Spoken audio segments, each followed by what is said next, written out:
2,00,00,000 insurance కోసం భర్తను హత్య చేశారా? సినిమాల్లో మాత్రమే ఇలా జరుగుతుంది అనుకుంటున్నారా? లేదండి. తెలంగాణలో జరిగిన ఈ కేసు అందరినీ షాక్‌కి గురిచేసింది.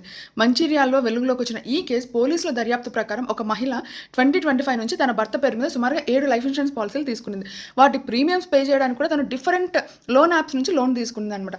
అండ్ ఆ తర్వాత ఆ భర్త మరణానికి ప్లాన్ చేసి యాక్సిడెంటల్ డెత్‌గా దాన్ని ప్రూవ్ చేసిందండి. సుమారుగా 2,00,00,000 ఇన్సూరెన్స్ క్లెయిమ్ కోసం యాక్సిడెంటల్ డెత్‌గా దాన్ని చిత్రీకరించింది. అయితే ఈ కేసులో పలువురిని పోలీసులు ఆల్రెడీ అరెస్ట్ చేసి ఇన్వెస్టిగేట్ చేశారు. ఇక్కడ చాలామందికి తెలియని నిజం ఏంటి అంటే లైఫ్ ఇన్సూరెన్స్ క్లెయిమ్ అంటే ఫామ్ ఇచ్చాము, డెత్ సర్టిఫికేట్ ఇచ్చాము, డబ్బంతా క్రెడిట్ అయిపోతుంది అకౌంట్లో అనుకుంటే అస్సలు కాదు. ముఖ్యంగా ఇలాంటి హై వాల్యూ లేదా సస్పీషియస్ డెత్స్ జరిగినప్పుడు ఇన్సూరెన్స్ కంపెనీస్ వెంటనే స్పెషల్ ఇన్వెస్టిగేషన్‌ని స్టార్ట్ చేస్తాయి. వాళ్ళు FIR, post mortem report, forensic evidence, medical records, premium money ఎక్కడి నుంచి వచ్చింది, లోన్ హిస్టరీ ఏంటి, నామినీ డీటెయిల్స్ ఏంటి, అవసరమైతే డిజిటల్ ఎవిడెన్స్ని కూడా అబ్జర్వ్ చేస్తాయి. ఏ చిన్న అనుమానం వచ్చినా కూడా క్లెయిమ్ అనేది హోల్డ్ అవుతుంది, రిజెక్ట్ కూడా అయ్యే ఛాన్స్ ఉంటుంది. అండ్ క్రిమినల్ ఇన్వెస్టిగేషన్ కూడా ఎదుర్కోవాల్సి వస్తుంది, నేరారోపణ ఎవరి మీద అయితే జరుగుతుందో వాళ్ళు. ఈ కేసు మనకు ఒక పెద్ద పాఠం నేర్పిస్తుందని. డబ్బు సంపాదించవచ్చు కానీ విలువల్ని కోల్పోయి కాదు.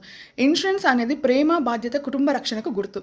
నేరాలు చేసి డబ్బు సంపాదించాలి అనుకుంటే జైలు పాలవ్వక తప్పదు. This is Niharika, your financial advisor. Thank you for watching.